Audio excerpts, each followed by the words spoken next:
Now, education is one of the most significant areas of human capital development, and Nigeria isn't particularly great in that sector for now. Many tertiary institutions are in poor conditions, and the standards of learning are far from the ideal. The Tertiary Education Trust Fund, TETFund, was set up to provide funding for educational facilities and develop educational infrastructure and research. However, a corruption case hangs on the trust fund, with the House of Representatives opening a hearing into an alleged mismanagement of 2.3 trillion naira in 3 years. Nigerian tertiary institutions are still far from global standards, and with such money not adequately accounted for, there is more that is left to be desired. Now, joining me on Politics HQ tonight, I have Adage Terso, a journalist joining from Abuja. I also have Oladigbo Olaleko Efficient, a political analyst joining from Lagos, Nigeria, and Professor Ofili Ugwudioha, a professor of accounting and finance at Nile University of Nigeria in Abuja. One welcome to you, gentlemen, and thanks for joining me on the program.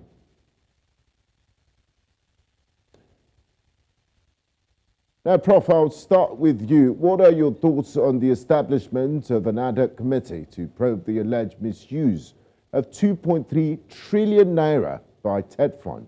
How significant is this development for Nigeria's educational landscape? Yeah, thank you very much. First of all, I will start with a brief about TETFund. In Nigeria, during the military administration for maybe IBB, and because of lack of funding of education or inadequate funding of education, the government came up with education tax. And the education tax was meant to take care of inadequacy of funding in Nigerian education system. Then, in 2011, this was regulated to a TETFund, that's Tertiary Education Trust Fund. And it was then meant only for tertiary institution across the country, because we could see, even with our naked eyes, that institutions in Nigeria, particularly educational institutions, are not properly funded up to even today, even with the TETFund. So the TETFund is supposed to actually close the gap of funding, because federal government also, and even state government also fund the education. But TETFund came to close the gap, the yearning gap that everybody was crying that education is not properly funded. And even with the TETFund coming in since over 22 years, nothing actually changed in the stage and proper funding of our education system. Now, if you look at this, you see why almost all Nigerian universities, why ASU is always crying that the universities are improperly funded, inadequately funded, just because the fund is not being used the way it's supposed to be used.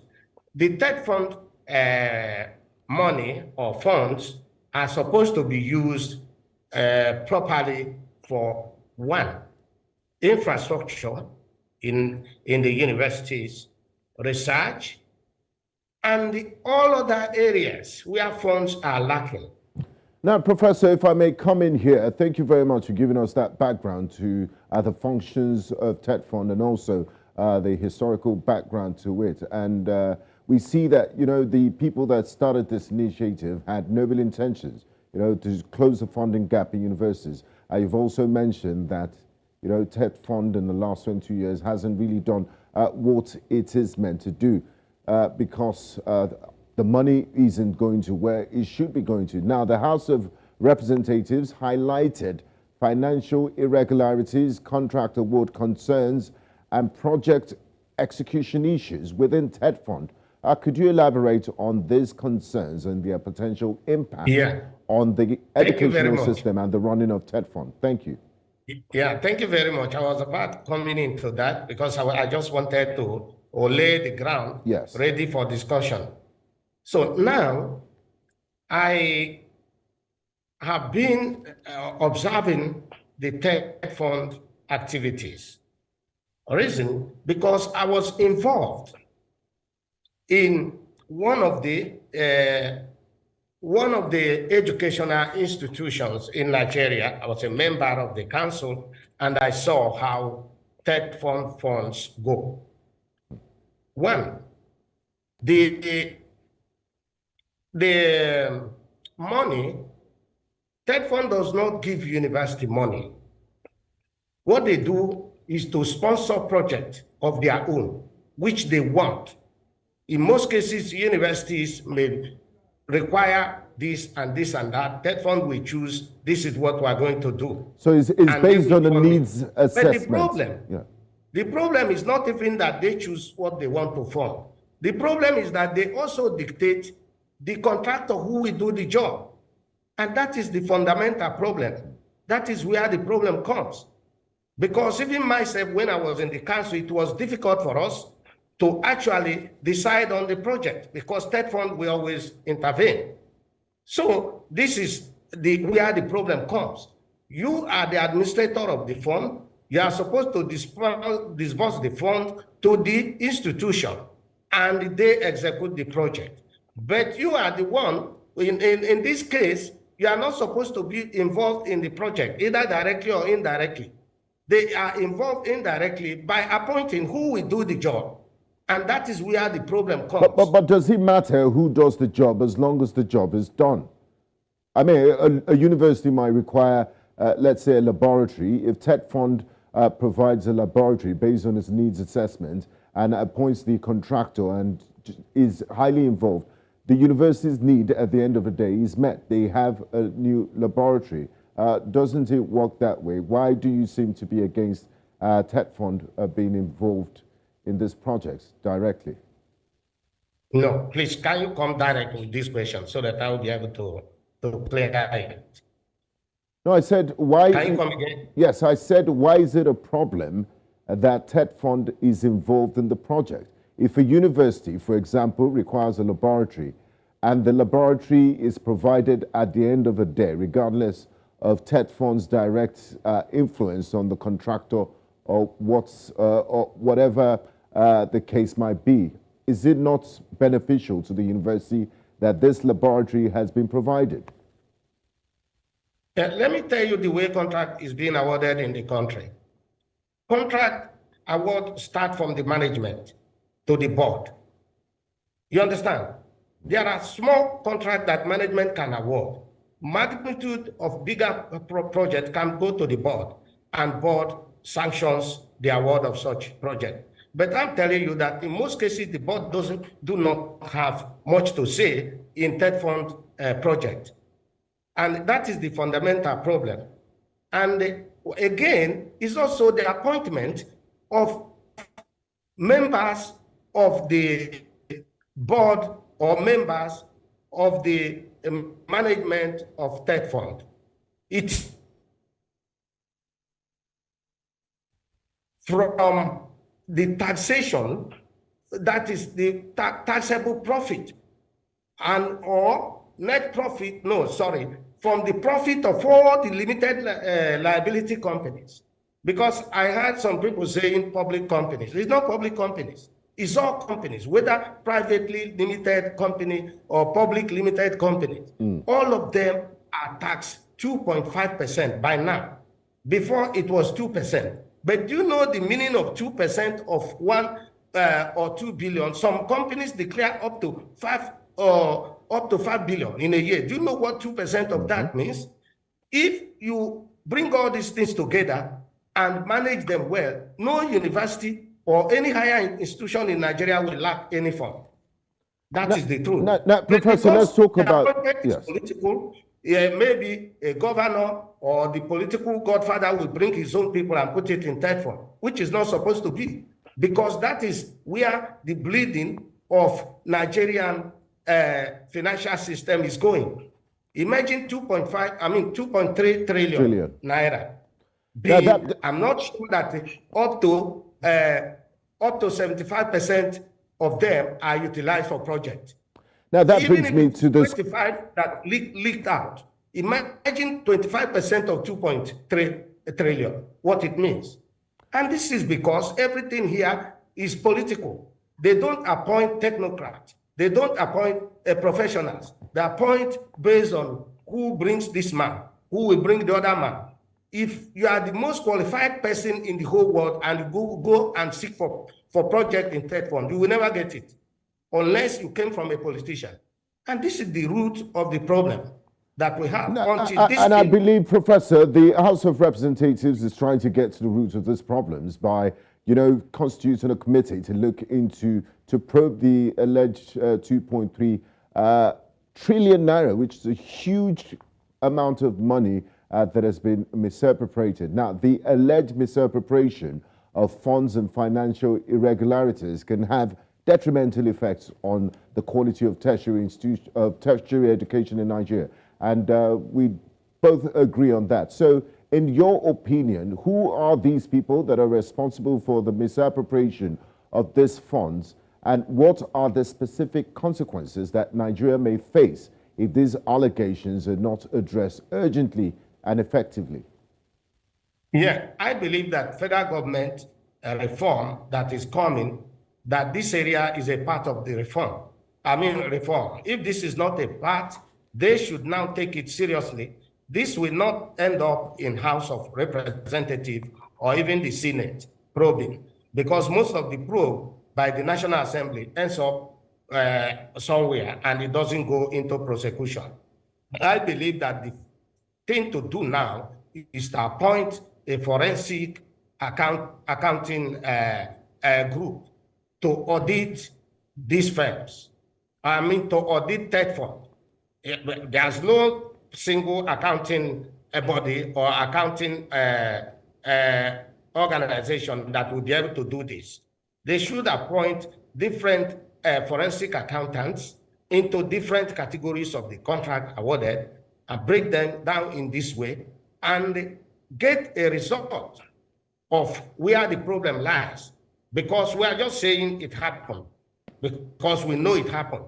But if you accuse somebody of something, you should be able to prove it. The proof only comes from forensic audit. I'm a forensic auditor. I'm a forensic accountant. You cannot just, by mere allegation, say this happened, even though I know it happens.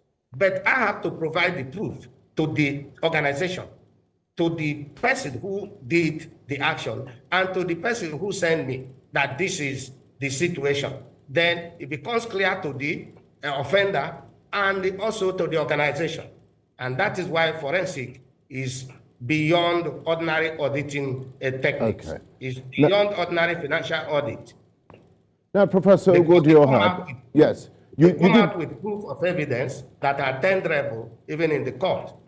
Now, Professor Ugwudioha, during the course of our conversation tonight, you did talk about the standard operating procedure within the TETFund as being flawed, leading to inadequate project supervision mechanisms for tertiary institutions and a few problems here or there. How does this contribute to the financial irregularities and mismanagement of funds? And what improvements should be made to address this issue? Yeah, thank you very much. You see, in any organization, there's something we call internal control. Internal control system that controls the activities of funds, particularly the disbursement of funds. They equally control the inflow and outflow of funds in the organization. TETFund does not have effective internal control system that will be able to monitor the inflow and outflow of funds. That's one. Then secondly, they do not have effective monitoring and evaluation unit. I always say each time I talk on the national television or in any national discourse, that one of our major problems is that the country always budget. And after budgeting this year, we budget maybe around 18 trillion this year, and we shall never ask how that 18 trillion goes. There's no Next year, accountability. we budget another one, even more than that. If TETFund disburses 1 billion, there should be evaluation unit that will evaluate where the money goes.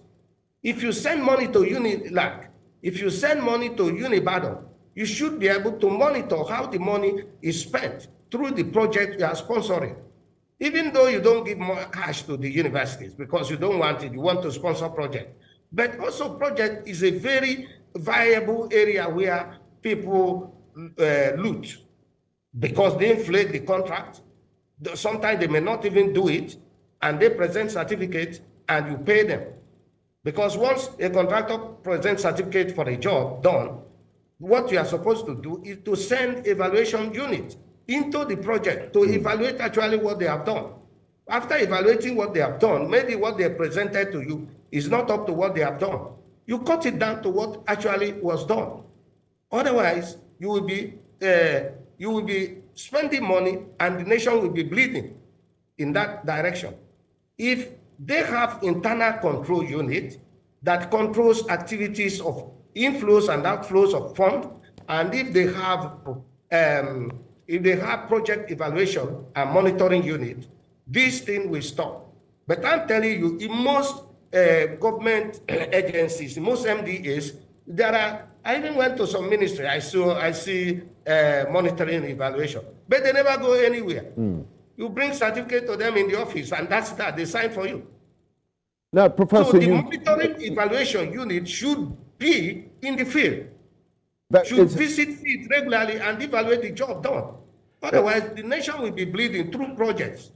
Now, I do agree with your assertion. I mean, there needs to be a level of accountability, and disbursement of funds without adequate tracking can raise accountability concerns. Now, moving on, apart from this ad hoc committee investigation by the House of Representatives, what role can regulatory bodies, government agencies, and stakeholders play in preventing financial irregularities and ensuring the efficient use of funds in the future? Because what we always get, what seems to be the case in Nigeria, is after the deed has been done, then we start probing and trying to recover.